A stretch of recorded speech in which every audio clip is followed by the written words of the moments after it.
The first time Vnari saw Zachary Grant cry, she reported him to the emergency medic station. It happened in the Observatory Garden Dome on Orbital Campus 9, the shared educational hub for 8 species and home to the Interstellar Cultural Program. A place where cries of joy, disgust, and confusion were daily occurrences, though apparently not always understood. Zachary was sitting cross-legged on a synthetic moss patch beneath a spiraling glass tree, shoulders hunched, hands gripping the fabric of his pants. His chest heaved in a rhythm that alarmed Vnari immediately. His face was red, eyes leaking fluid, and his breathing uneven. Vnari didn't hesitate. She pressed the emergency strip on her comm cuff and tagged his location. "Medical emergency," she said. "Human male exhibiting signs of respiratory distress, facial fluid discharge, and potential neurological malfunction." Zachary looked up, blinking, tears still streaking down his face. "Wait, what? Did you just call for—" Before he could finish, a pair of medtechs, one human, one Talon, arrived, pushing a hover stretcher. "Lay back, sir," the human medic ordered, already scanning Zachary with a portable vitals reader. "Heart rate elevated, BP 140/90, pupils responsive, no trauma visible." "I'm not injured," Zachary said, sitting up straighter. "I was just—" "He's leaking from the face," Vnari interrupted, "and his breathing was erratic." "I'm crying," Zachary said. "That's all, I'm not dying." The Falon medic tilted his head. "You are leaking as an emotional response?" "Yes," Zachary replied, wiping his eyes. "It's normal." Vnari looked between them, clearly disturbed. "Fluid excretion from the ocular glands is not normal. That indicates stress, injury, or toxin expulsion." "Not for humans," Zachary said, standing slowly. "It's emotional release, like resetting the system." The medics exchanged a glance, then packed up. The human gave Zachary a sympathetic pat on the shoulder. "You're good," she said.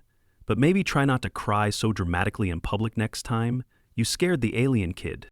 "At 97 cycles old," Nari said stiffly. "Still counts," the medic replied, already walking off. Zachary dusted off his pants and turned to Vnari. "Sorry for the scare, I didn't think anyone was around." "You were exhibiting signs of systemic failure," she said. "I acted appropriately." "You did," he said. "But it's not like that for us. Crying is complicated." They walked back toward the main corridor in silence. Vnari's long limbs clicked against the metal floor, while Zachary kept his hands in his jacket pockets, still sniffling a little. "Explain it to me," she said finally. "You cry when sad, but also when happy. But it's not a malfunction." "Nope." "Then what is it?" He exhaled slowly. "For humans, emotions build up, sometimes too much. Crying helps us release them. It's physical, hormones, stress chemicals. It all gets flushed out." "But you are not in danger?"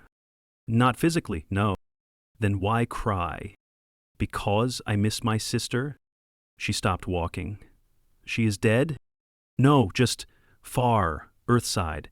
She sent me a vid this morning of her and my nephew baking cookies. It hit me harder than I expected." Vnari considered this. "So you are not weak?" Zachary smiled faintly. "No, just processing." Later that day, she requested permission to audit the human psychology and biology course on campus, citing urgent cultural incongruities. It was granted within the hour. 2 weeks later, Vnari sat stiffly beside Zachary in the human biology lab, her 6-jointed fingers folded neatly on the bench. He was scribbling notes in a spiral-bound book, trying to keep up with Professor Marx's lecture on the limbic system. And so when the hypothalamus detects emotional overload, it can trigger parasympathetic responses like tear duct activation, Marx said. "This is why you sometimes cry even when you're not consciously sad. Your brain is managing stress for you." Vnari raised her hand. "Is the fluid toxic?" The professor blinked. "No. It's mostly water, with traces of salt, enzymes, and hormones like prolactin and ACTH. "And it is waste discharge?" "Not exactly. It's more of a regulatory function. Zachary glanced sideways at her. She was scribbling notes furiously. After class, he found her in the hall outside, staring at her tablet. "You okay?" he asked. She looked up. "I am uncertain about." "You experience physiological reactions to abstract emotional input. That is deeply inefficient." He shrugged. "Maybe, but it works. Most of the time. What happens if you suppress it?" He hesitated. "Depends. Long-term suppression can lead to elevated cortisol levels. That's a stress hormone. Over time, it can wear down your immune system, increase blood pressure, even cause gastrointestinal issues. So crying is medically beneficial? In moderation, yeah. It helps regulate mood, flush stress hormones, and sometimes even relieve pain. There's research backing that." She stared at him. "This is accepted by your species?" "Mostly. Some cultures shame emotional expression, but that's changing. Mental health matters now more than it used to." Vnari folded her tablet shut. "I need to observe more human emotional responses." He grinned. "There's a stand-up comedy night in the Rec Dome tonight. You'll see plenty." "Will there be tears?" "Only if the jokes are really bad." The comedy night was a cultural war zone. Zachary laughed until his sides hurt. Vnari sat beside him, utterly still, her eye membranes dilating and contracting in confusion. "That one was about," he began. "I understand the structure of the joke," she said, "but you are laughing at your own vulnerability." "Exactly. To ask another. Illogical." "Yeah," Zachary said, wiping a tear. "But it feels great." She tilted her head. "You are leaking again." "From laughter," he said, still chuckling. "Sometimes we cry when we laugh too hard. It's another form of emotional overflow. Then your tear ducts serve multiple functions." "Pretty much. Laughing, crying, yawning sometimes, just wind in your eyes." Afterward, over rehydrated coffee and synth bagels, Vnari asked, "Would you allow me to examine your tear fluid?" He blinked. "You want a sample?" "For analysis." Zachary pulled a tissue from his pocket and handed it over. "Knock yourself out." She took it carefully, sealed it in a sterile pouch, and made a note on her tablet. "Thank you. This will help contextualize the hormonal response." "You're really diving into this, huh?" "I must understand. Emotional regulation through fluid discharge is not a concept my species evolved. We suppress, compartmentalize, or redirect." "With ever backfire?" "Frequently." 3 days later, Zachary found himself in the infirmary with a fractured wrist. "Well," he muttered through clenched teeth as the med tech applied the temporary splint. "That's what I get for thinking I could outclimb a Sorvax in 0G. The scan confirmed a non-displaced distal radius fracture. He'd need a short arm cast for 6 weeks, followed by physical therapy. "You should avoid weight-bearing activity on this arm," the medic warned. "No lifting, climbing, or impact." Zachary winced. "I guess that rules out sports." "Or reckless dares with aliens twice your mass," the medic said dryly. When Vnari visited him later that evening, he was lying on the bunk, arm immobilized and elevated. "You are in distress," she said, noting his shallow breathing. "Painkillers are wearing off, and I'm annoyed with myself. May cry." He blinked. "I'm not." "You are permitted. It is medically sound. I have your species research now." Zachary laughed, despite the discomfort. "Thanks, Doc. I am not a physician." "You're getting close." She tilted her head again. "I would like to document your recovery. With consent." "Sure," he said. "Just don't post any of my ugly cry faces to the interstellar net." Vnari didn't understand the joke, but noted it anyway. Over the next 6 weeks, Vnari observed Zachary's healing process with clinical precision. She recorded his mood fluctuations, noting spikes in frustration during periods of immobility. She documented his pain reports, his sleep quality, and even his appetite changes. Most importantly, she tracked his emotional responses. On the day his cast came off, he flexed his fingers and grinned. "Feels weird, like I've got a noodle arm." "Muscle atrophy is expected," Vnari said. You will require rehabilitation. Yeah, starting tomorrow? She studied his expression. You are experiencing positive emotion. Relief, mostly, and yeah, I could cry a little. You are not injured. Not anymore. She nodded. Then it is a positive discharge. You're getting it, he said, genuinely impressed. It's not just about pain or sadness. It's about being human. She looked at him with something like understanding now. And being human is messy, he added. Yes, she said, but not defective. They walked together back toward the main dome, the artificial sunlight casting long shadows on the floor. Vnari stopped just before the entrance. There is a ceremony next week, she said. For interspecies empathy recognition. I have nominated you. Zachary blinked. Me? Yes. For allowing me to understand what I could not. He rubbed the back of his neck. I didn't do much.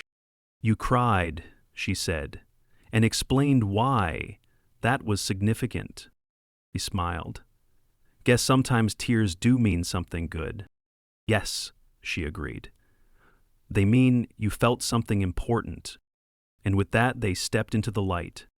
It was a humid mid-cycle afternoon when Vnari arrived unannounced at Zachary's dorm unit, balancing a tray of items that looked like they were stolen from 3 different departments: botany, chemistry, and engineering. The door slid open to reveal him, cross-legged on the floor, trying to coax a small, floating drone into recognizing hand gestures. The drone buzzed, hovered uncertainly, and then spun into a low wall with a dull thud. Hey, he said without looking up. If you're here to ask why it's flying like a drunk pigeon, I have no answers. I am not, Vnari replied, stepping inside. I require your endocrine signature during a controlled stimulus response. He blinked. You want to trigger my hormones? She set the tray down with care. Only some, specifically oxytocin, cortisol, and perhaps dopamine if conditions allow. Do I get a say in how you're planning to do that? Yes. I brought options. Zachary stood up slowly. This better not involve needles. There are no invasive procedures, Vnari said. I reviewed the cross-species research ethics mandates. He crouched beside the tray. Wait, are those onions? I read they induce lacrimation through chemical irritants, she said. It seemed efficient. You want to make me cry on purpose, for science. I require a clear baseline for non-emotional tear production to compare against emotional instances. He rubbed his face. All right. But you're cooking those outside. I'm not being gassed in my own room. They relocated to an open-air terrace on the biology wing's rooftop, where a few students napped under heat-reflective awnings and a cluster of carathi were lazily pollinating a vine wall by hand. Vnari set up a data console on a collapsible table, attaching a wristband to Zachary's right arm. This will log your galvanic skin response, heart rhythm, and electrodermal activity. The mood bracelet from hell, he muttered. She handed him a small paring knife. Please slice the allium specimen. Zachary took the onion hesitantly. You can't just call it an onion? I can, but nomenclature affects perceived legitimacy in research abstracts. He sliced. Within seconds, his eyes began to sting. He blinked rapidly, then squinted at her. Yep, it works. Do not rub your face, she said. Contamination risk. Small sensors mounted near his eyes tracked the tear flow as Vnari tapped data into her tablet. After a minute, she stepped back. Baseline established. Now, emotional induction. Zachary lowered the knife. You're not going to show me a sad video again, are you? No.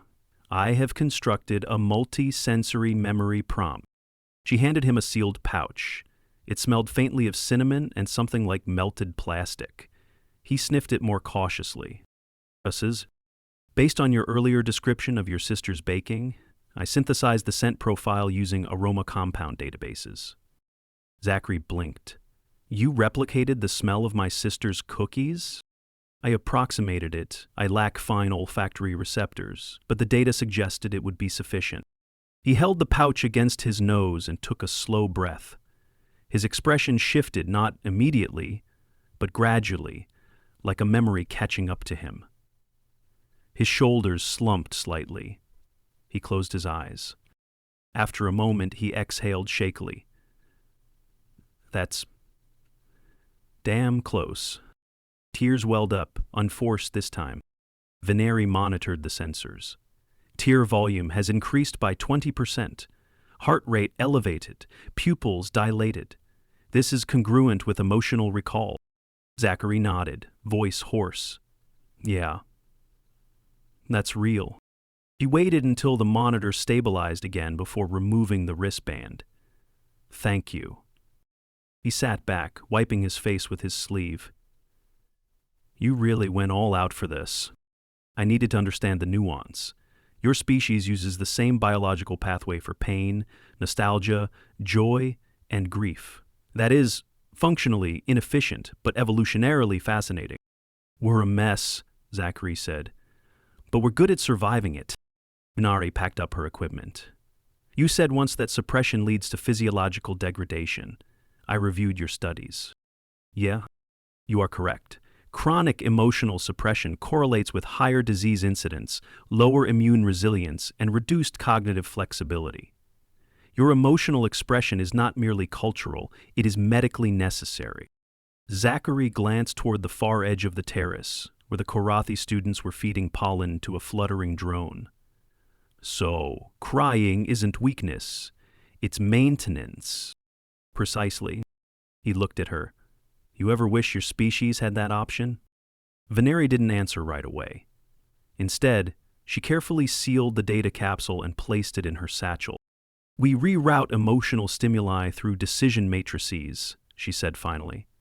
Crying would be a distraction, but I sometimes wonder if that is why we fragment under prolonged psychological strain.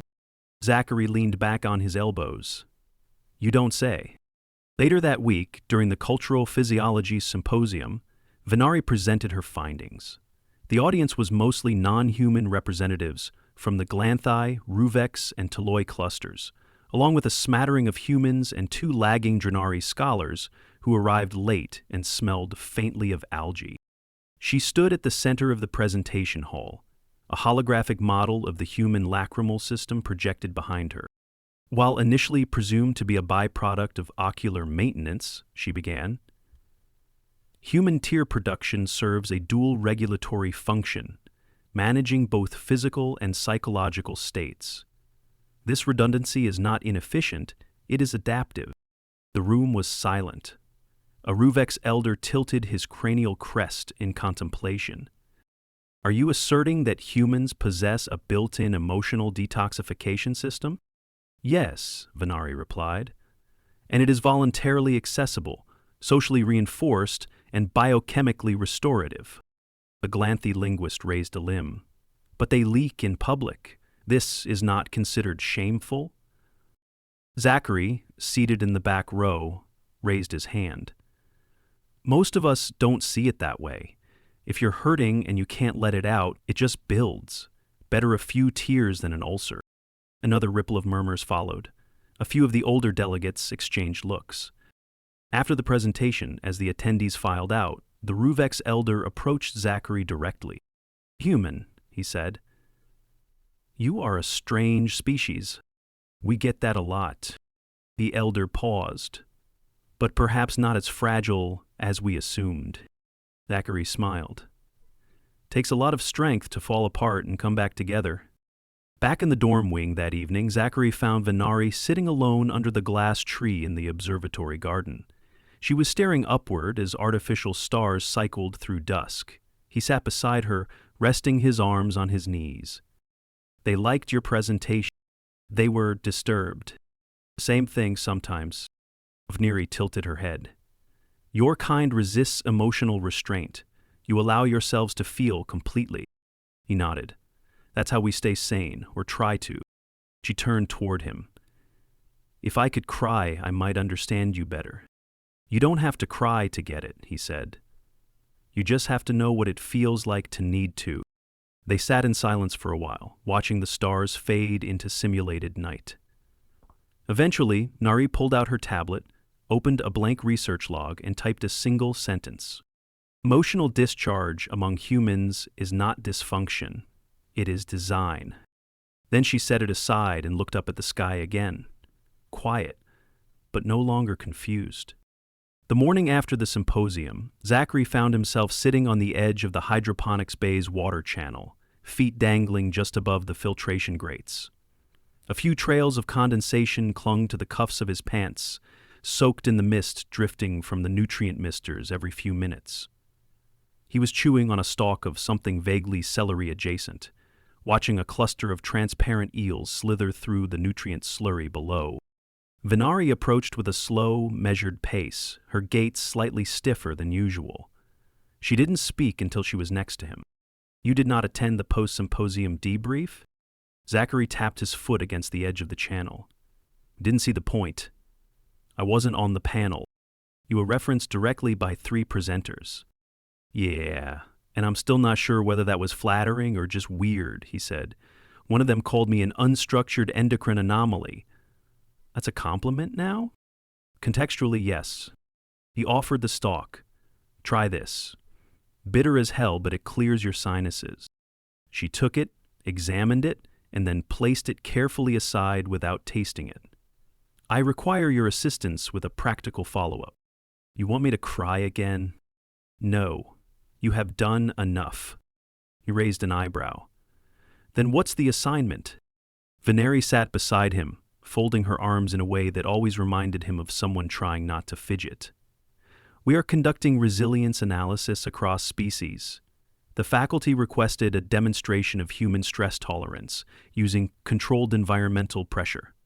I submitted your name. He blinked. You volunteered me for a stress test? I informed them you were the most variable subject available. That's not flattering. It is accurate. He leaned back on his elbows. What kind of stress are we talking about? Academic? Social? There's a big difference between giving a speech to 100 diplomats and being locked in a dark room with your own thoughts. They selected a physiological challenge. Full sensory deprivation for 40 minutes. No light, no sound, no tactile stimulation. The chamber achieves near total input nullification. Zachary frowned. That's not small stuff. I am aware. He sat up. You think I can handle that? You already have. He paused. That's not true. You endured a surgical recovery while isolated from your family with minimal social contact and restricted mobility. You described it as quiet hell. This is shorter. He exhaled through his nose. All right, but if I end up screaming in there, you owe me a smoothie. Agreed. They met again that afternoon outside the psychophysiology wing, where a cylindrical deprivation chamber stood like a glossy black capsule. A few RUVEX students were still taking readings from the previous trial subject, a Sarathi who'd exited the chamber looking dazed and somewhat offended. Zachary stripped off his wrist devices and handed them to the technician. No neural inputs, no vitals monitor, he asked. Only passive observation, Nadi said. We will not interfere. He stepped inside, the hatch sealed behind him with a hiss. The first minute was fine. He focused on his breathing, counted the seconds in his head, and tried to visualize the garden dome. By minute 6, his sense of up and down had blurred. The silence was so absolute that he could hear the rush of his own blood, the subtle creak of his jaw when he blinked. Somewhere by minute 15, his thoughts began to crowd. He remembered lying in a hospital bed at 16, cast up to his shoulder, parents arguing softly behind a curtain. His own breath had sounded exactly like this, loud, wet, close. His fingers twitched. At minute 24, he began to feel cold, even though the chamber's temperature was calibrated. He curled his toes, flexed his jaw, tried to keep the panic below the surface. It rose anyway. Then, without warning, he started to cry. Not a sob, not a wail. Just tears. Slow, steady, unprovoked. His body, recognizing the signals before he did, began releasing pressure the only way it knew how. His throat tightened but didn't convulse. His chest stayed still. By the time the hatch opened at minute 40, the tears had dried on his cheeks. Vnari was the first face he saw. "You remained conscious the entire time," she said. He stepped out slowly, blinking against the hallway's soft lighting. I cried. "I know. It was anticipated." His voice was hoarse. "I didn't think I would." "You always think you won't." He sat down on the bench, rubbing his eyes. It wasn't the chamber. It was everything the chamber reminded me of.